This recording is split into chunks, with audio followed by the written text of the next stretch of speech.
Welcome back to Wealth-ology. In today's video, we'll show you what Robert Kiyosaki has to say about Cashflow Quadrant. Let's get started. Takeaway number 1. The Cashflow Quadrant. The Cashflow Quadrant is a basic concept that shows how money can originate from 4 different places. Which quadrant you belong to is determined by where you earn the majority of your money. The 4 different quadrants are E, the employees, S, the small business owner or self-employed, B, the big business owner, and I, the investor. The employee aspires to be secure. He achieves financial success by climbing the corporate ladder. And you could hear him say things like, "I'm searching for a secure position with good coworkers and wonderful perks." On the other hand, the small business owner or self-employed seeks to control. He makes money by being highly specialized in a tough industry. And you could hear him say things like, "I'm looking for a job where I can be well compensated for my skills and have time to myself." The owner of a large corporation aspires to be free. He achieves financial success by developing a profitable business system. And you might hear him say things like, "I'm looking for people who are smarter than me to run my business for me." The investor too aspires to financial freedom, but he achieves it by allocating money to the areas with the best expected returns. "I'm searching for places where my money can work for me in the most beneficial way imaginable," you might hear him say. Takeaway number 2. OPT and OPM. OPT and OPM are the most significant distinction between the left and right sides of the cash flow quadrant. Other people's time is represented by OPT. The other people's money is represented by OPM. When building a company system that allows him to hire people from E and S quadrants while spending money from the I quadrant, a person from the B quadrant using OPT and OPM. He usually puts in a lot of his own time to get the business off the ground. But this isn't necessarily for the long run, and he can become a more passive owner. An individual from the I quadrant uses OPT to supplement his income. And if he's clever enough, he can usually scale his investment returns by using both other people's and his own money. This is where the main distinction resides. The E and S quadrants are never allowed to use OPT or OPM. As a result, the more successful they become in their quadrants, the more money they make. But their workload increases at the same time. Takeaway number 3. The pros and cons of the quadrants. E. The employee pros. Reduced financial uncertainty, paid vacation, health insurance, and other benefits, and colleagues. Cons. Success means more work and less free time. Your performance is often higher than your salary. If you're not a slacker, that is. Colleagues, especially bosses. S. The small business owner or self-employed. Pros. You are your own boss. You're paid according to performance. Cons. Success means more work and less free time, and financial uncertainty. You might lose money on this. B. The big business owner. Pros. OPT and OPM. Financial freedom can be achieved very quickly. A greater portion of your profits goes to you. In other words, you pay less tax. Cons. Financial uncertainty. You might lose money. It requires a different set of skills than what school teaches, and you'll have to manage people. I. The investor. Pros. OPT and OPM. Financial freedom can be achieved quickly.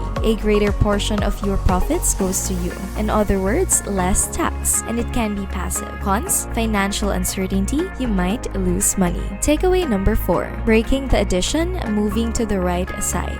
All 4 quadrants have advantages and disadvantages, but the right side is where financial freedom can be obtained the quickest. As a result, we might wonder, how can we get to this side? Money, like sex and drugs, has an addictive quality. As a result, if you make money in one quadrant, you'll become addicted to that quadrant. If you work for a huge corporation, for example, your brain will associate that type of employment with a monetary reward. As a result, switching from one quadrant to another becomes more difficult. Furthermore, if you were reared in a family that valued degrees, job security, paid vacations, and a government pension, you may find adjustment challenging. You're taking too much risk. You might fail. Money can't buy happiness anyways. And if that weren't enough, our educational system is designed to reward those who make the fewest mistakes while as if that weren't enough. Our educational system is designed to reward those who make the fewest mistakes while punishing those those who make the most. In the B and I quadrants, you must take the opposite approach. People that take action are more likely to make mistakes, but they will learn more and achieve more as a business owners and or investors in the long term.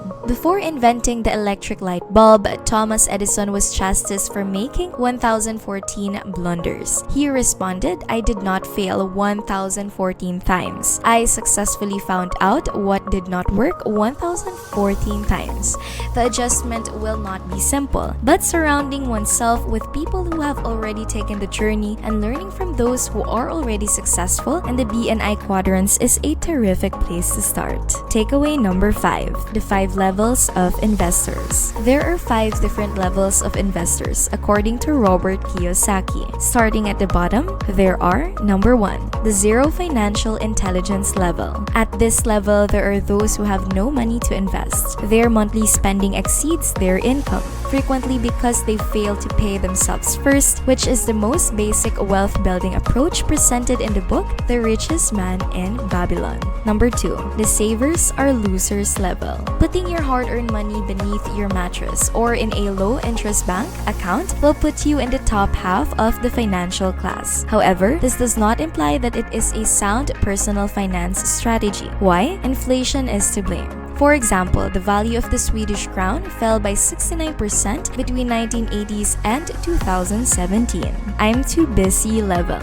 Many people are simply too preoccupied with their jobs, families, friends, and vacations to invest. As a result, they give their money to someone else to accomplish it. The difficulty with this strategy is that the individual will never learn how to invest. Number 4, I'm a professional level. This is the do-it-yourself investor. He uses his own money and takes his own decisions. He is educating himself in the subject but hasn't evolved to the last level yet. Number 5, the capitalist level. This is an investor who hails from the B quadrant and has honed his investing skills using notions from there. He is not, for example, investing alone. He has consultants who assist him in gathering market information, including employing OPT. He also uses OPM in addition to his own funds. He's also figured out how to employ corporations to lower his capital gain taxes. The level 5 investor is the first among all investors to achieve financial independence. What level of investor are you? To summarize, there are 4 distinct paths to financial success. You can be successful as an employee, self-employed person, business owner, or investment. OPT and OPM are used on the right side of the cash flow quadrant. Each quadrant has pros and cons, and depending on your personality and life goals, one may be more appropriate than the others. If you want to progress into the B and I quadrants, you'll need to learn to take risks, make mistakes, and surround yourself with people who have accomplished what you want. There are 5 levels of investors, with level 5 earning the most money since he has learned how to apply business concepts to his investing strategy. So, which of Robert Kiyosaki's cash flow quadrant takeaways have you found to be particularly useful? Please let me know in the comment section below, and if you like this video, please give it a thumbs up, turn on the notification bell, and subscribe to our channel for more. Thank you for taking the time to watch. Stay tuned for our next video. Bye for now.